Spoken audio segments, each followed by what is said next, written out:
Even watching him last year as a really young player, I mean, he can flip through plays. It's never what you think he's going to do, but he kind of makes plays. It's a natural reaction he has just to making big plays. Each of the last three games, he had sort of the strip sack to close it out against Vegas, and he scored Yeah. two touchdowns. Is there something the guys that are really good can they sense a moment and make a play, or do you really still have to let the game? As a pass rusher, you have to understand, when you get home, how to finish. I thought Nick, as a young pass rusher last year, had chances to finish games, and he didn't do that. He kind of missed because his target was off. But this year, man, I mean, he is finishing plays, and most great pass rushers know how to finish plays, and that's attacking the football, right? And you know, as you're rushing a passer and a big guy's blocking you, sometimes he can push you by if your eyes are too high or too low.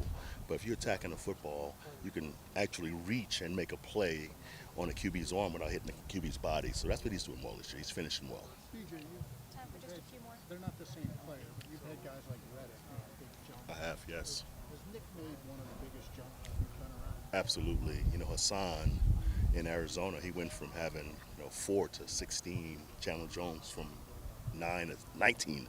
So he is on pace. I mean, he is so talented. It's opportunities, and again, he's winning, but he's finishing. Most guys can win a lot but can't finish. So the art of it is finishing. And sometimes, again, not hitting the quarterback's body, reaching for the elbow and breaking the elbow when the ball's out, it's a sack, right? And most young guys are looking to make a tackle, and most of these QBs are big guys. They can make you miss or sling you off. Like this kid last week, he made us miss 4 or 5 times, but Nick knows now that as he turns the corner to finish the rush, he's attacking the football, and that's the key with young rushers. Sack the ball, right? Because it's a sack, and the ball's on the ground. We want the ball also, and they give you the sack, so that's the art of it. Aside from that, BJ, did Nick do anything in particular, maybe in the offseason, so that he could become such a complete player this year? Again, I think Nick plays with great instinct.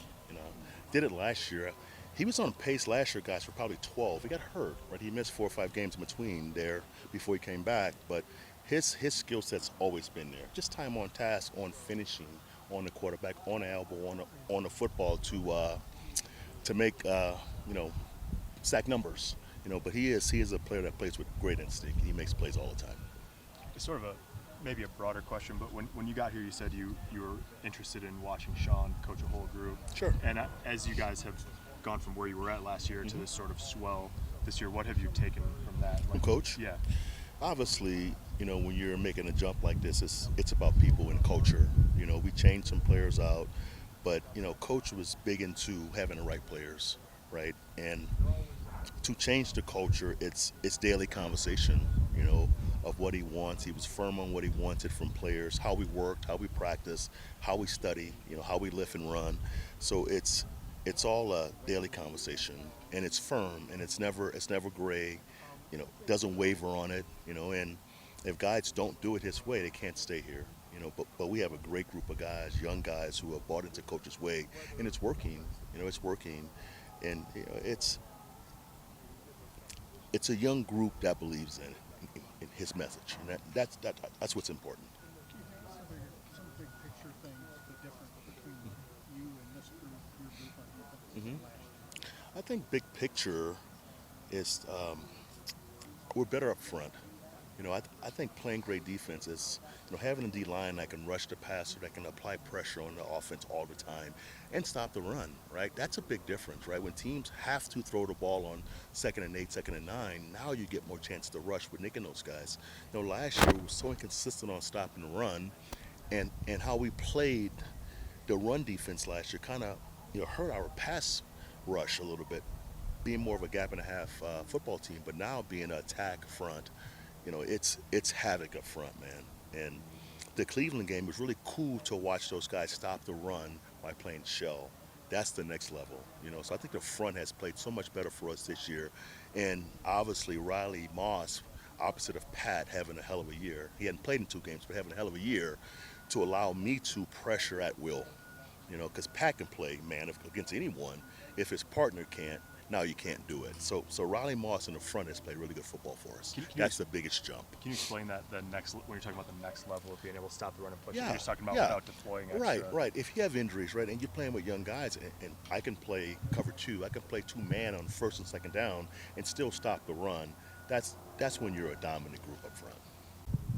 Obviously, the last time you played the Chargers, they got off to a really good start, dominated in the first half. What might sound simple, but what's the key to reversing that, or at least not letting them? Yeah, I mean, there's not really a simple answer. I mean, it's execution and just being ready when the whistle's blown. And it sounds easy, but there's so much that goes into it. Getting the right script together for the guys, the right openers, and then executing those openers and just finding that rhythm. And sometimes it's as simple as, someone breaks a tackle and you get that first down, or you get a completion on that first third down and get the momentum rolling. So, it sounds like coach speak, but it's just playing well. I think you maybe mentioned earlier in the year that Vance is one of your favorite guys that you've worked with. What is it about him? And I know you're focused on your side of the ball. Sure. But what have you seen just from the job he's done this year? Well, I think it starts with the guy's got tremendous poise. Whether things are going great or you're in a rough patch, man, he's the same guy.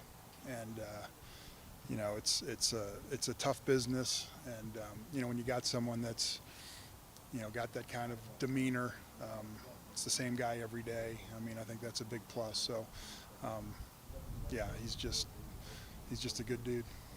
We've seen Bo make adjustments game to game, but it looks like part of the next layer of his growth, and you've talked about his development, is in-game adjustments. When you have a bad play, how do you adjust and how do you deal with it? What are some of the keys for that for him?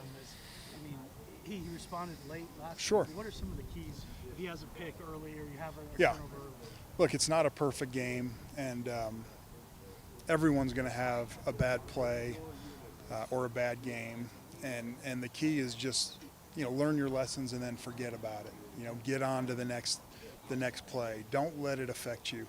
I think he did a good job of that. I mean, look, I've been with I've been with some of the best, and I've been with Drew when he threw 5 interceptions in a game. I mean, it happens, and there's the guys that can handle that. They can handle.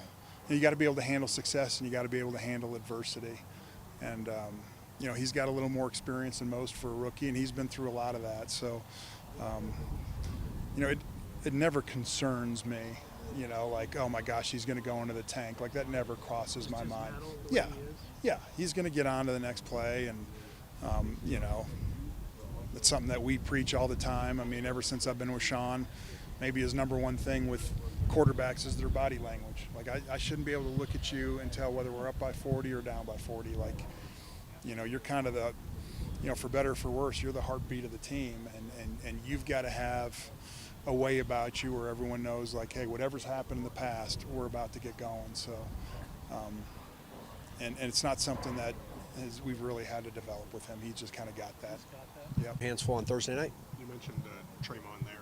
His knack to pin the ball at the 1 yard line there, or at least bat it back.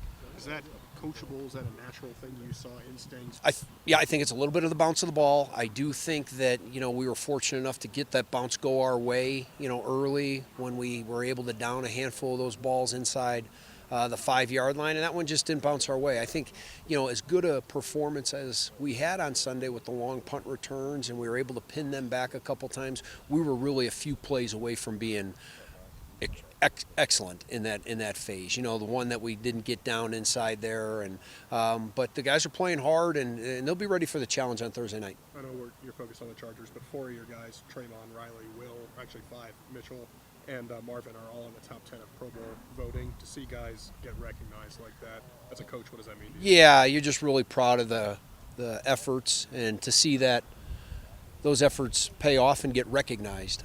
So that's a compliment not only to those men, but the rest of the group. So it's been really fun to be part of this group. I just enjoy coaching these guys every day and then watching that come to life on game day. And so that's what we're really looking forward to on Thursday night.